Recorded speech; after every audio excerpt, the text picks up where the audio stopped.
I'm Elizabeth, but most people call me Liz or Lizzie.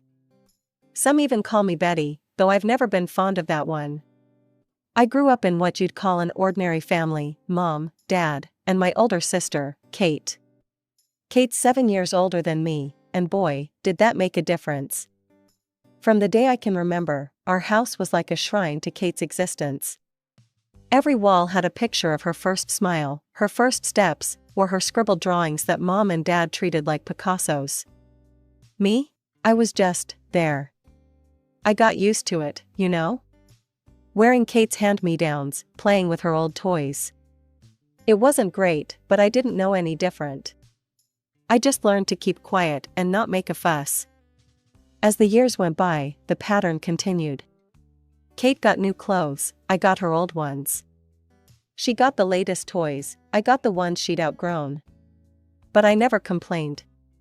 I just existed. High school came and went. Kate had already moved out by then, off to college on a scholarship. I thought maybe now my parents would notice me more, but nope.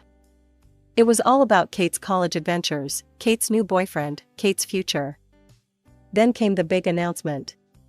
Kate burst into the house one Sunday afternoon, all smiles and excitement. "Mom, Dad, I'm getting married," she squealed. You'd think she'd just announced she'd cured cancer or something. Mom burst into tears, Dad started whooping and hollering.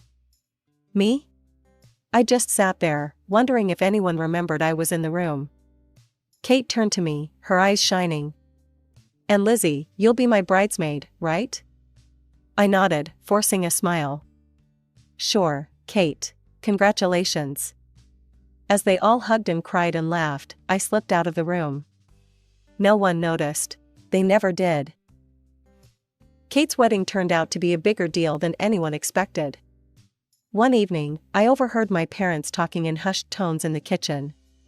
"We'll have to take out a loan," Dad said, his voice strained. Mom sighed. "I know, but it's Kate's big day. We can't let her down." I felt a knot form in my stomach. They were going into debt for Kate's wedding? I wanted to say something, to point out how crazy this was, but I knew better. My opinions didn't matter much in this house. The wedding was a lavish affair. Kate looked like a princess, and our parents beamed with pride. I stood there in my bridesmaid dress, feeling invisible as always. After the honeymoon, Kate dropped another bombshell. "I've decided to be a housewife," she announced over Sunday dinner. "Jack makes enough for both of us." Mom and Dad exchanged glances. I could see the worry in their eyes, but they plastered on smiles. "That's wonderful, sweetheart," Mom said. "If that's what makes you happy." I wanted to scream. They'd taken out a loan for her wedding, and now she wasn't even going to work. But I kept my mouth shut, pushing my food around my plate. It wasn't long before Kate was pregnant.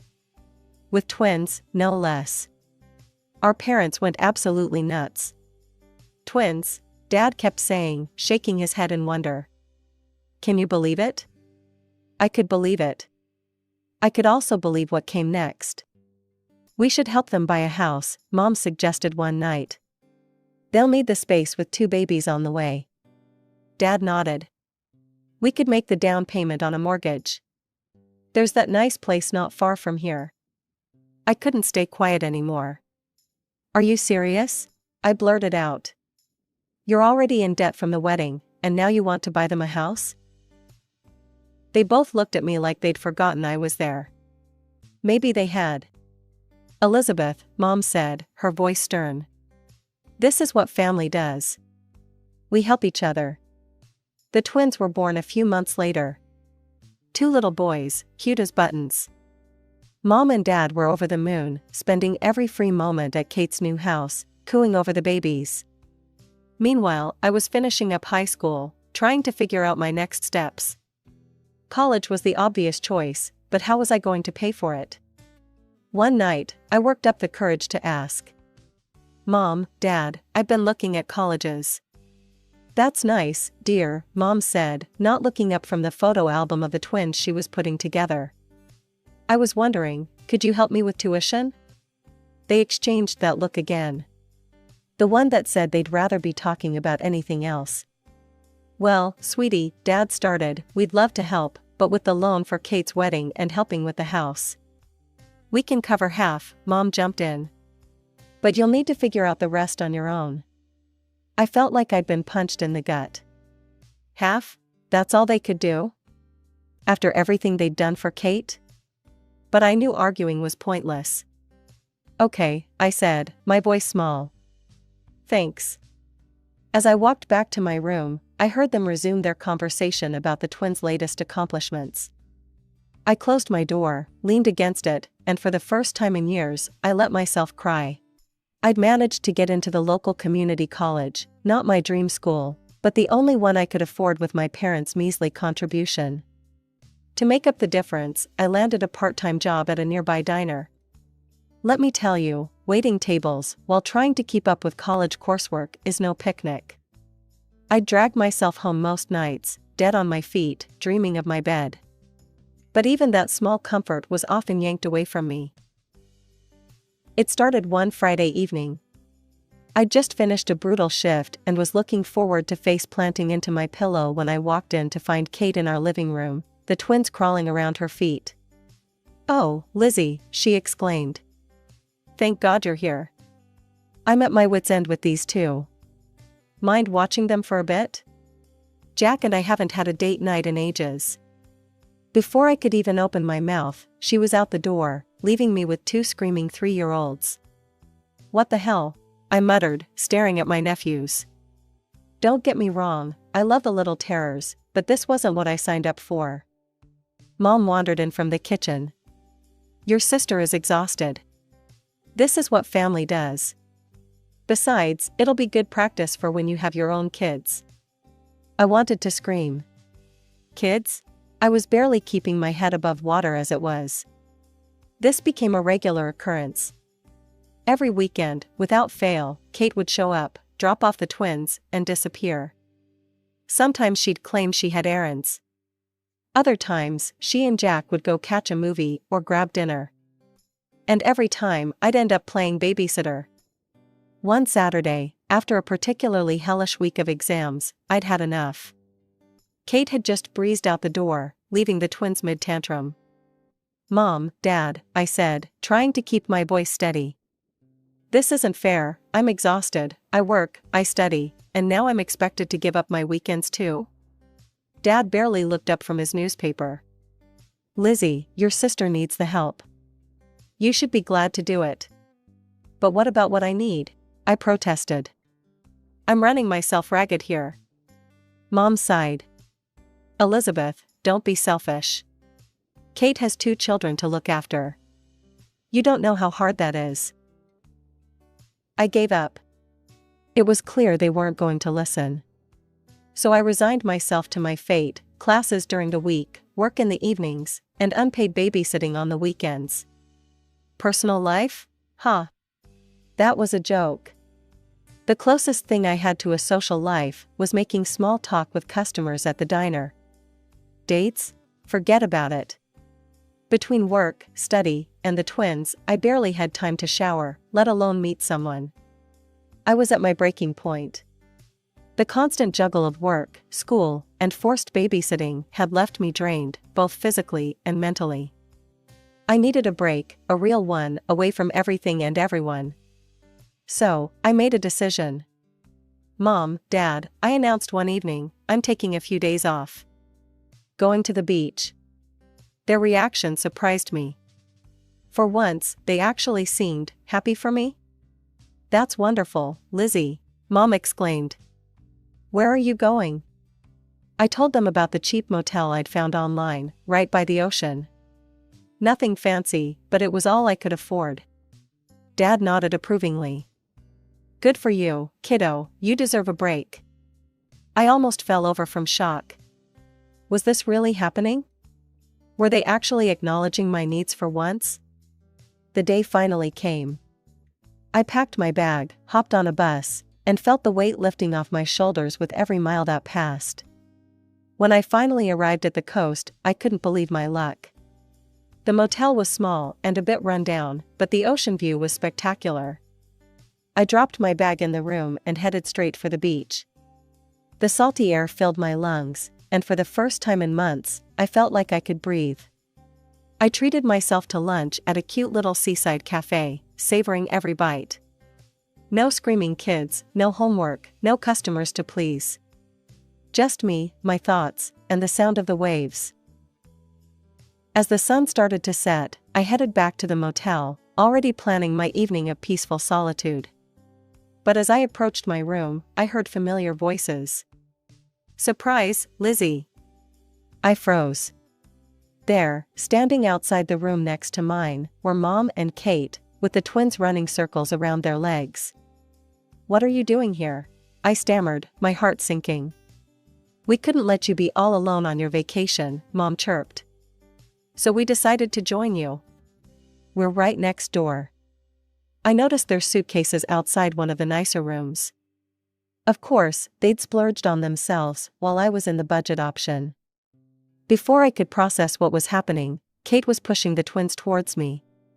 "The boys have been dying to see the ocean. You don't mind watching them for a bit, do you?" "I want to take a walk on the beach." "And I need to run to the store," Mom added. "We'll be back soon." Just like that, they were gone, leaving me standing there with two overexcited 3-year-olds tugging at my hands. What followed was the worst vacation of my life. The twins were out of control, tearing around my small room like tornadoes. They ripped the curtains, broke glasses, and somehow managed to clog the toilet with apples. I had to shell out money I didn't have for repairs and to call a plumber. By the end of the weekend, I was more exhausted than I'd ever been.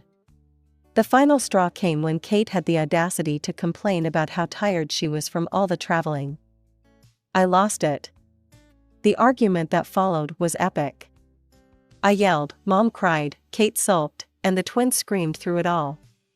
I packed my bags that night and caught the first bus home in the morning. As I watched the coastline disappear behind me, I felt something shift inside. This couldn't go on. Something had to change. I dragged myself through the front door, exhaustion weighing heavily on my shoulders. Dad was in his usual spot, eyes glued to the TV. He barely grunted a hello as I passed. I crashed into bed that night, my mind a whirlwind of emotions and half-formed plans. When morning came, I knew what I had to do. I was halfway through packing my suitcase when I heard the front door slam. Mom's voice rang out, sharp and irritated. "Elizabeth, where are you?" She appeared in my doorway, face flushed with anger. "I can't believe you just left us there. Do you have any idea how difficult it was to manage the twins on our own?" I bit back a retort about how I managed the twins on my own all the time. Instead, I just kept packing. Mom's eyes narrowed as she took in the scene. "What are you doing?" "I'm leaving," I said, my voice steadier than I felt. "I'm moving out, I need my own life." Their reactions were immediate and predictable. "How can you be so selfish?" Mom cried. "After everything we've done for you." Dad's face turned red. "You ungrateful girl. Have you thought about your sister? Who's going to help her with the twins?" I felt something snap inside me. My sister? What about me? When has anyone in this family ever thought about what I need? "Elizabeth," Mom gasped. "No, I'm serious," I pressed on. "Kate has a husband. Let him help with the kids. I need to focus on my own life." "You listen here, young lady," Dad growled.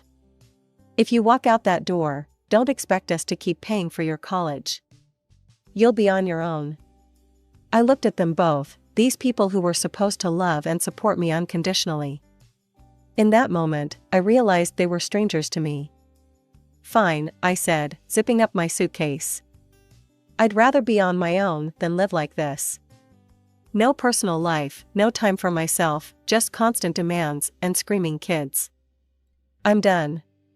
I pushed past them, dragging my suitcase down the stairs. They followed, still shouting, but I tuned them out. As I reached for the door handle, Mom made one last attempt. "If you leave now, don't bother coming back." I paused, my hand on the doorknob. Then, without looking back, I opened the door and stepped out into the unknown. The next few weeks were a blur. I crashed on a classmate's couch while scrambling to find a more permanent solution. Eventually, I connected with a girl from my study group who was also looking for a roommate. We found a tiny apartment that we could just barely afford between the two of us. With my parents cutting me off financially, I had to pick up more shifts at the diner. I was working almost full-time on top of my classes. There were nights I thought I wouldn't make it, when the exhaustion was so deep I could barely think straight. But you know what? For the first time in my life, I felt free. No one was making demands on my time. No one was guilting me into babysitting or putting their needs before my own. The apartment was small, my bed was a mattress on the floor, but it was mine. I threw myself into my studies with a determination I didn't know I possessed. Every all-nighter, every missed social event, every extra shift, it was all working towards my goal. My future. Before I knew it, 2 years had passed. As I sat in the auditorium on graduation day, waiting for my name to be called, I scanned the crowd. A small part of me hoped to see a familiar face, Mom, Dad, even Kate. But the seats I'd reserved remained empty. Life after college was like stepping into a whole new world. I landed a job at a marketing firm, and suddenly, I had a steady income that wasn't just scraping by. For the first time in years, I could breathe easy. I rented my own apartment, nothing fancy, but it was all mine.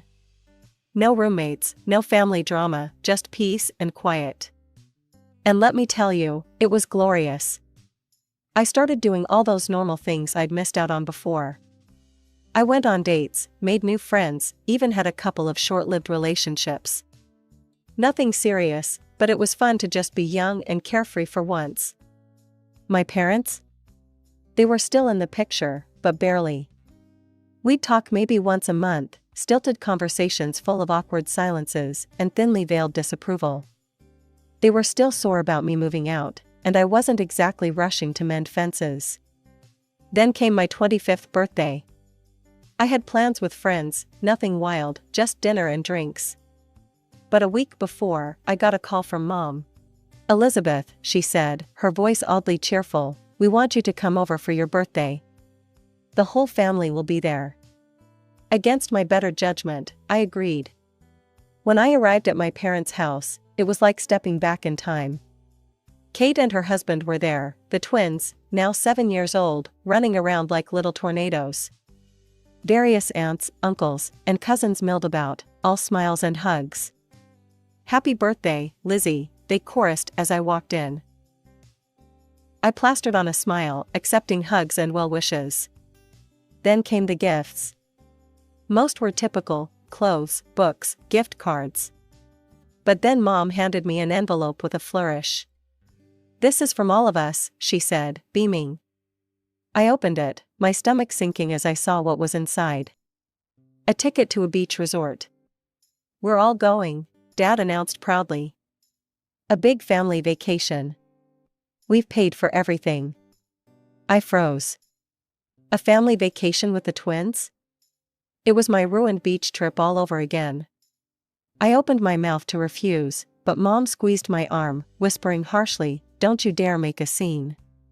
Not in front of everyone." So I smiled and thanked them, all the while screaming internally.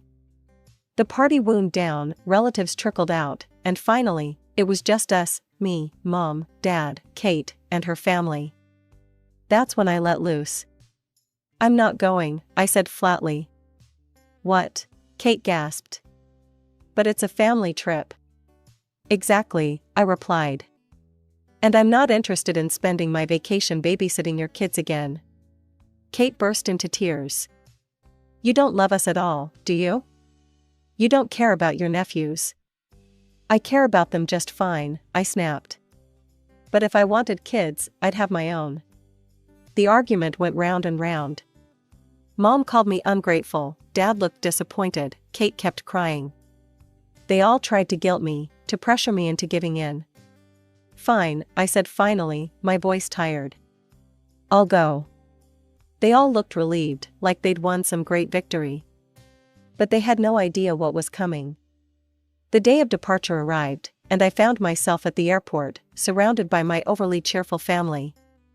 Kate and her husband were practically bouncing with excitement, already making plans for all the alone time they'd have while I watched the twins. "You'll have so much fun with Aunt Lizzie," Kate told the boys, winking at me. "She'll take you to the beach, build sandcastles, maybe even go snorkeling." Mom and Dad were beaming too, going on about how nice it would be for Kate to have a break. Not once did anyone ask what I wanted to do on this vacation. It was clear they all saw me as nothing more than a convenient babysitter. As we approached the check-in counter, I made my move. "Oh," I exclaimed, feigning discomfort. "I need to use the restroom." "You guys go ahead and check in.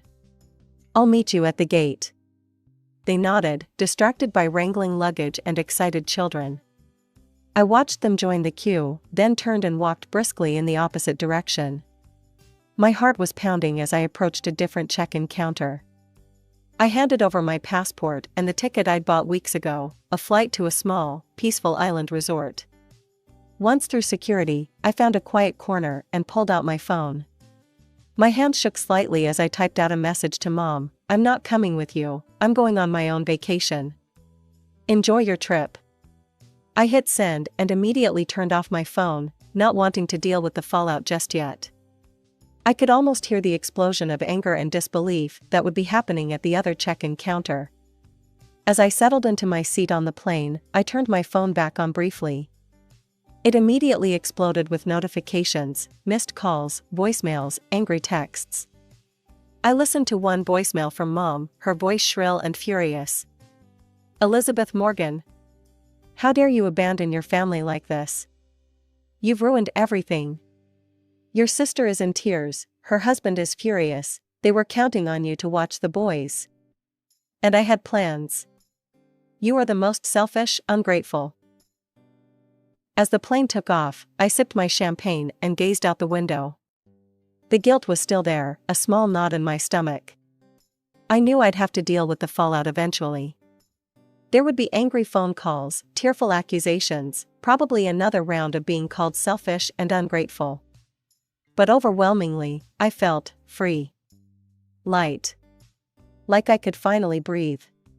For the first time in as long as I could remember, I was going on a trip that was just for me. No obligations, no babysitting, no family drama. Just me, the beach, and whatever I decided I wanted to do.